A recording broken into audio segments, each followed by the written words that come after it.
Hi, I've got a question for you.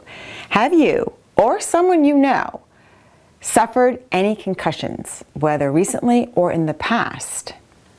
And if so, are you or they feeling any long-term effects? We all know that concussions, especially a series of them, can cause permanent damage. So this is a very serious thing I'm going to talk about today.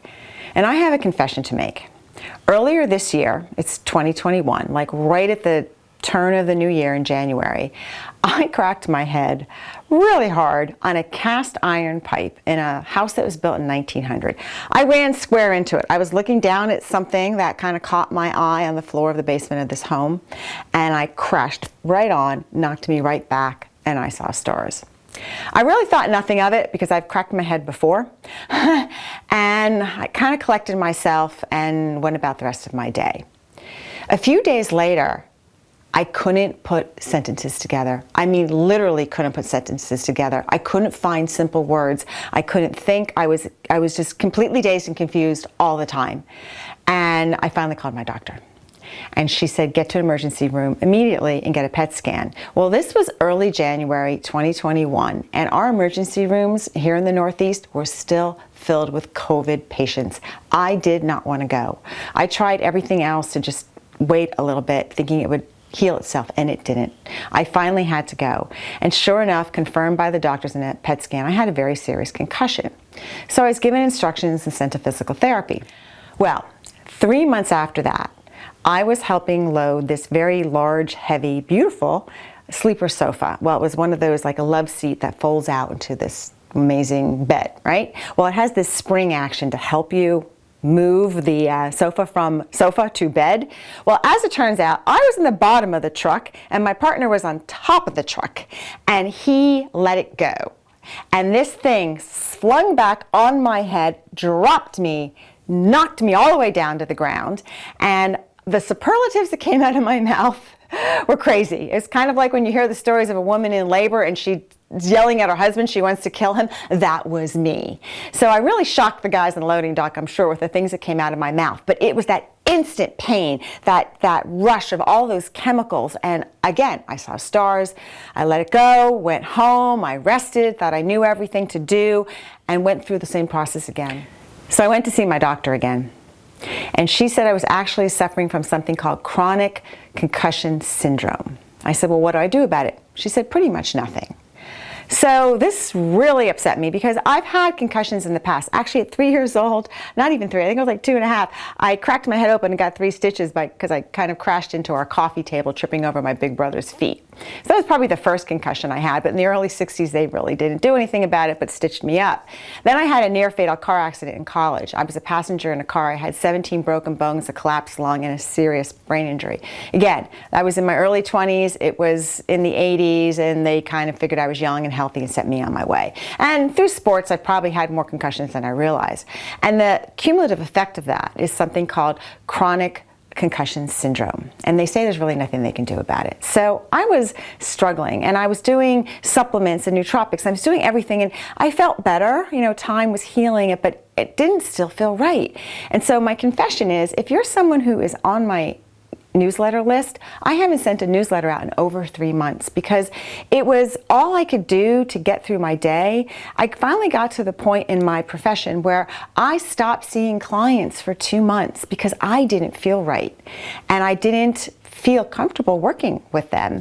So I was focusing on other personal things in my life anyway, so that was fine, but I couldn't get over why me as a healer helping so many people, yet I couldn't heal myself. Well, one of the biggest things as natural healers don't do is we don't work on ourselves. We are notorious for helping everybody else and doing everything we can and racking our brains trying to figure out how to help people. But when it comes to our own self-care, we're not always the best. And I'm certainly guilty of that, as my friends had reminded me. So I started thinking, well, what can I do? I have all these amazing tools with these tuning forks, yet do I use them on myself anymore? No, because I get so busy with students and clients months, and I kind of forgot about my own self-care. And then I looked at this amazing dog I have named Toby, who I rescued from a shelter a number of years ago. And the reason I rescued him was because on his paperwork it said he was 9 years old and he suffered from seizures. I figured nobody would adopt this dog. He was in a kill shelter. I had to take him. So it took 7 months, and we tried all the holistic stuff. We tried CBD, we tried regular meds. Nothing was curing his cluster seizures, grand mal cluster seizures that came once a month for 3 days straight, every 2 hours. And it was brutal watching this dog go through this. And you had to just take off 3 days, because every time he'd kind of finally rest and come around from a seizure, bam, he'd have another one.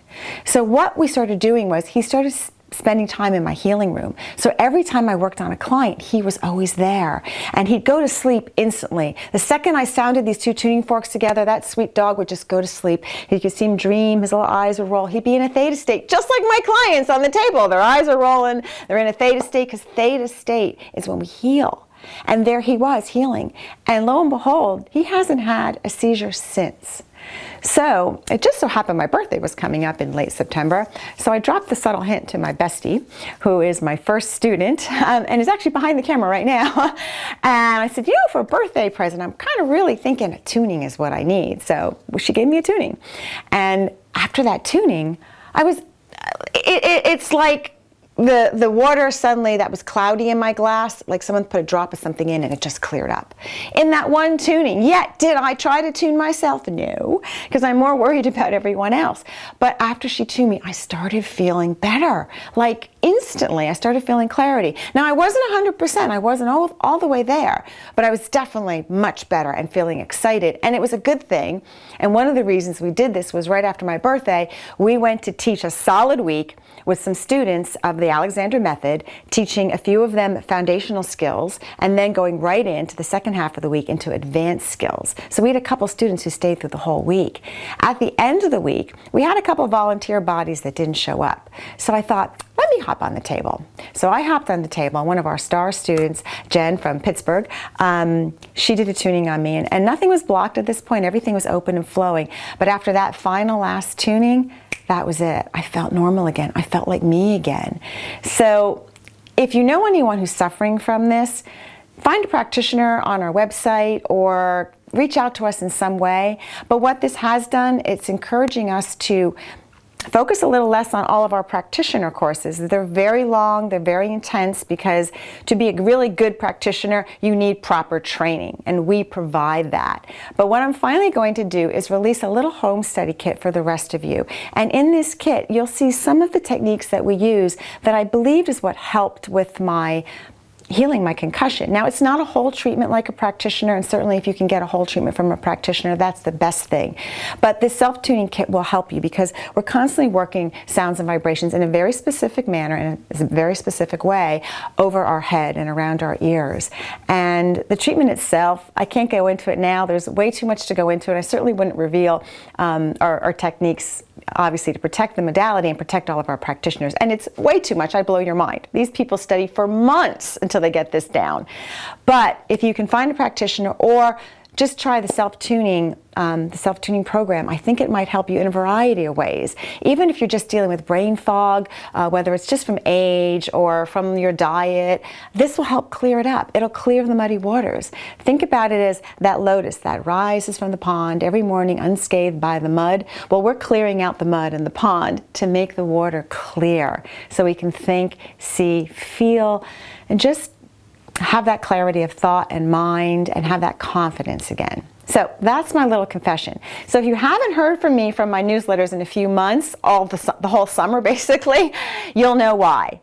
I just was not in the best place, and using my own modality on me finally brought me there. It wasn't a drug, it wasn't a supplement. It's like Einstein says, everything is vibration, everything is frequency. And when you can tune into the right frequency in the right manner, you can pretty much fix just about anything that's going on with you, because everything is frequency and everything is vibration. So we fix vibration with vibration. So anyway, if you want to learn more, go to my website, elisaalexander.com, and I'll see you on the next one.